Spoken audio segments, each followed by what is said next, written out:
చైతన్య రథం ప్రేక్షకులకు వీక్షకులకు స్వాగతం, నమస్కారం.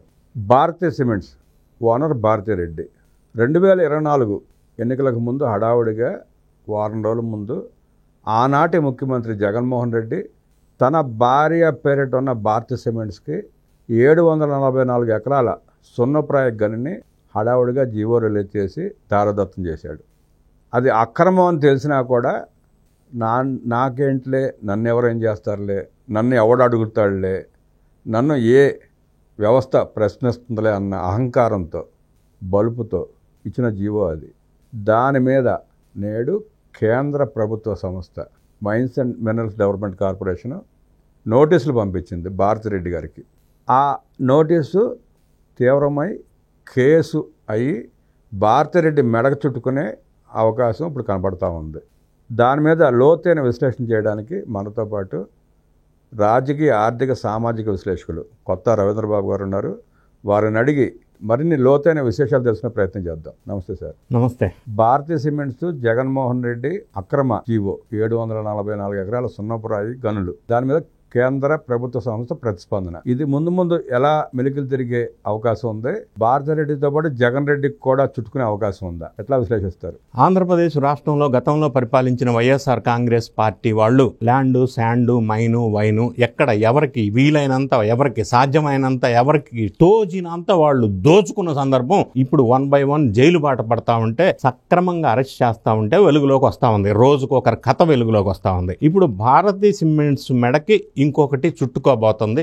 భారీ మైన్స్కి సంబంధించిన పెద్ద స్కామ్. దీని స్కామ్ వాల్యూ 3000 కోట్లుగా ప్రాథమిక విచారణలో నిర్ధారణకు వచ్చింది. దీని పూర్వాపరాలు ఒక్కసారి మనం సబ్జెక్ట్ వైజ్ విశ్లేషణ చేసుకుంటే, రఘురామ్ సిమెంట్ అనే సంస్థ ఇనిషియల్ గా కడప డిస్టిక్ లో ఎర్రగొండ్ల కమలాపురం మండలంలో ఉండింది. రఘురామ్ సిమెంట్స్ అనేది ఒక సిమెంట్ ఫ్యాక్టరీ ఉండే. సరే, ఆ సిమెంట్ ఫ్యాక్టరీని అక్రమంగా ఎక్వైర్ చేశారా, సక్రమంగా ఎక్వైర్ చేశారా, భయపెట్టి ఎక్వైర్ చేశారా, కాకినాడ సీపోర్ట్ లాగా, ఆ విషయాల ప్రస్తావన ఇప్పుడు అసలు మనం వాళ్ళు ఏది సక్రమంగా అయితే ఆక్రమించుకోవాలి, అన్ని అక్రమంగా ఆక్రమించుకున్నాయి. అందుకే ఆ పాయింట్ పక్కన పెడితే, ఇప్పుడు కాకాణి గోవర్ధన్ రెడ్డి ఎట్లాగైతే క్వాడ్జ్ రుస్తుం మైన్స్లో క్వాడ్జ్ అక్రమంగా తవ్వుకొని మైనింగ్ రూల్స్ని అతిక్రమించి, బ్లాస్టింగ్ రూల్స్ని అతిక్రమించి పెద్ద స్కామ్ చేసి ఇరుక్కొని ఉన్నాడో కేసుల్లో, ఇది ఇంకొకటి భారతీయ సిమెంట్కి సంబంధించిన లైమ్ స్టోన్ మైన్స్కి సంబంధించి 744 ఎకరాల లైమ్ స్టోన్ మైన్స్కి సంబంధించి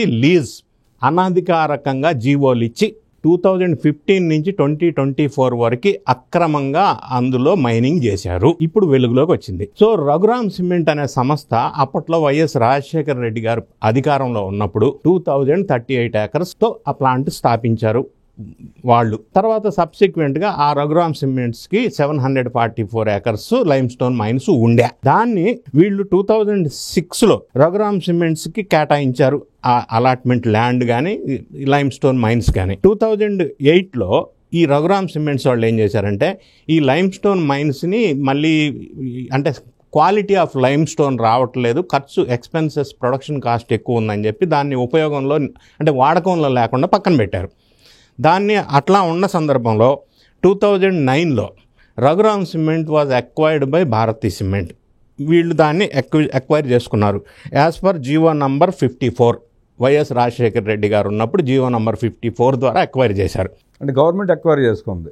లేదు, భారతీ సిమెంట్ అనే ప్రైవేటు యాజమాన్యం, గవర్నమెంట్ కాదు, భారతీ సిమెంట్ అనే ప్రైవేటు యాజమాన్యం వాళ్ళకి దీన్ని ఎక్విజేషన్ చేశారు. చేసినప్పుడు ఈ జీవో ద్వారా ఎక్విజేషన్ చేసినప్పుడు ఏంటంటే, ఈ మిగతా స్టాట్యుటరీ మ్యాండేటరీ లైసెన్సెస్, పర్మిషన్స్ సపరేట్గా రెన్యూవల్ చేయించుకోవాలి, ఆ పేరుతో చేంజ్ చేయించుకోవాలి. చేంజ్ చేయించుకోకపోతే ఈ ఆటో రెన్యూవల్ అనేది అవ్వదు, సపరేట్గా తీసుకోవాల్సిన అంశం. అది ఎక్కడో మిస్ అయ్యారు. ఎందుకు మిస్ అయ్యారు అనేది మనకు తెలియదు. ఎక్కడ మిస్ అయ్యారంటే, ఇప్పుడు MMDR అంటారు, mines and mineral development act 1957. అందులో సెక్షన్ 10 అనేది 2015లో మాడిఫై చేశారు. ఆ మాడిఫై చేసిన చట్టం ఏం చెబుతుందంటే, ఈ మైన్స్ గనక మీరు మళ్ళీ ఫ్రెష్ గా బిడ్డింగ్ ద్వారా, ఆక్షన్ ద్వారా అలాట్మెంట్ చేసుకోకపోతే ఆటో రెన్యూవల్ సిస్టమ్ ద్వారా వేరే వాళ్ళకి ఈ మైన్స్ ట్రాన్స్ఫర్ కావు అనేది సెంట్రల్ గవర్నమెంట్ లో ఉన్న చట్టాన్ని అమెండ్మెంట్ చేశారు 2015లో క్లాస్ 10 అమెండ్మెంట్ చేశారు. తర్వాత ఏం చేశారంటే 2017 జూలై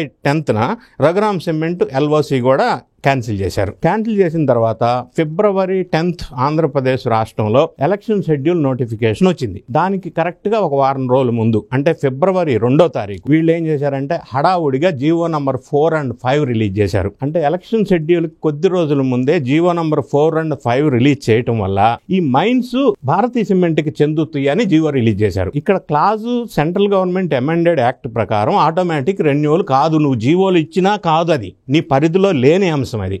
అది ఫ్రెష్గా మళ్ళీ ఆక్షన్కి వెళ్ళి బిడ్ ద్వారా తీసుకోవాల్సిన అంశం. ఇక్కడ violation of rules and regulation of mines and mineral department of central government. ఇది ఎందుకు వైలేట్ చేశారు ఎలక్షన్ ముందు అనేది మనకు అర్థం కావాలి.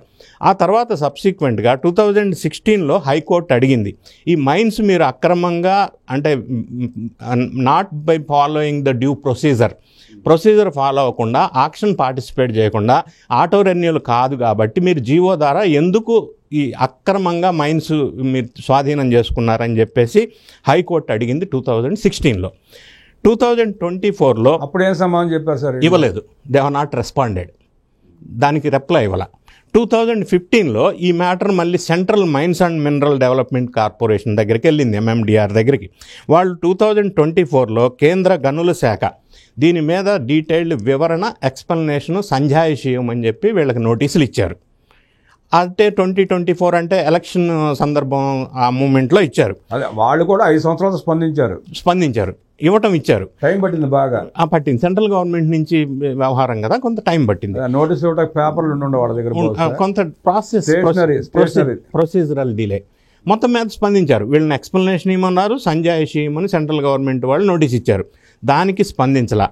ఇప్పుడు 2015 నుంచి 2024 వరకు ఈ మధ్యకాలంలో వీళ్ళు ఈ మైన్ని అసలు యాక్చువల్గా మైనింగ్ చేయకూడదు, దాన్ని అక్రమంగా జీవో ద్వారా ట్రాన్స్ఫర్ చేయించుకొని మైనింగ్ చేయకూడని 744 ఎకరాల్లో మైనింగ్ చేసి అక్రమంగా లైమ్ స్టోన్ని తవ్వి తీసుకొని వాళ్ళ సొంత భారతీయ సిమెంట్ ఇండస్ట్రీకి వాడుకొని ప్రభుత్వ ఖజానాకి 3,000 కోట్లు నష్టాన్ని కలిగించారు.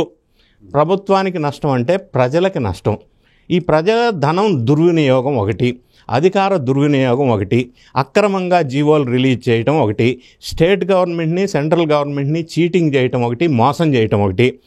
ఇందులో ఇన్ని రకాల యాంగిల్స్ ఉన్నాయి. దీంతో పాటుగా ఇంకొక అంశం వెలుగులోకి రాలేదు కానీ వచ్చే అంశం ఏంటంటే ఈ భారతీయ సిమెంట్లో దాల్మియా సిమెంట్ వాళ్ళు కిట్కో ప్రో రూపంలో కొంత ఇన్వెస్ట్మెంట్ చేశారు. సరే, అది సపరేట్ సబ్జెక్ట్. ఈ మైన్స్కి సంబంధించి లైమ్ స్టోన్ మైన్స్కి సంబంధించి 744 ఎకరాల్లో మాత్రం అక్రమ మైనింగ్ జరిగింది, 3,000 కోట్లు లూటీ చేశారనేది వెలుగులోకి వచ్చింది. దీని ప్రకారంగా ఇప్పుడు సెంట్రల్ గవర్నమెంట్ మైనింగ్ గనుల శాఖ వాళ్ళు నేతృత్వంలో హైకోర్టులో కూడా కేసు ఉంది కాబట్టి ఇది మళ్ళీ తర్వాత విచారణకి టేకప్ చేసి వీళ్ళు రెస్పాన్స్ ఇవ్వలేదు కాబట్టి పూర్తి విచారణ జరిగిన తర్వాత వీళ్ళ మీద అప్రాప్రియేట్ మైన్స్ యాక్ట్ ప్రకారం సెక్షన్స్ ప్రకారం కఠినమైన శిక్షలు పడే అవకాశం స్పష్టంగా కనిపిస్తూ ఉంది. ఇప్పుడు దాంట్లో భారతిరెడ్డికి నోటీసులు ఇచ్చింది, భారతిరెడ్డి ఓనర్గా ఉన్న కంపెనీకి. ఇప్పుడు వాళ్ళు ఏమంటున్నారు, మన ఒక వాదన, ఆ వీకాటికి మేము షేర్లు ఎలా ట్రాన్స్ఫర్ చేస్తే మాకు సంబంధం లేదు, మాకు 49% ఉన్నాయి, ఆ బాధ్యత అంతా వాళ్ళదే అని తప్పించుకునే ప్రయత్నం చేసే అవకాశం ఉందంటారు. అంటే మీరు చెప్పిన సందర్భం ఏంటంటే లిక్కర్ స్కామ్లో గోవిందప్పన్ బాలాజీ అని చెప్పి భారతీయ సిమెంట్లో హోల్ టైం డైరెక్టరు లిక్కర్ స్కామ్లో ఇన్వాల్వ్ అయి ఉన్నారు. ఆ సందర్భంలో జగన్ రెడ్డి గారు అది మాకు సంబంధం లేదు తప్పించుకునే ప్రక్రియలో భాగంగా ఆయన భారతీయ సిమెంట్లో 2 పార్ట్నర్స్ ఉన్నారు. భారతీ రెడ్డి గారు 49% stake, remaining stake holder multinational company, వాళ్ళకి 12 కంట్రీస్లో ఇండస్ట్రీస్ ఉన్నాయి. సో వాళ్ళకి సంబంధించిన డైరెక్టర్ ఈయన అని చెప్పి జగన్ రెడ్డి గారు చెప్పే ప్రయత్నం చేశారు. కానీ అది కూడా అబద్ధమే. ఈ రోజు కూడా భారతీయ సిమెంట్ వీళ్ళ స్టేక్ దారుల్లోనే ఈయన హోల్ టైం డైరెక్టర్గా ఉన్నట్టుగా మనకి తెలుస్తూ ఉంది.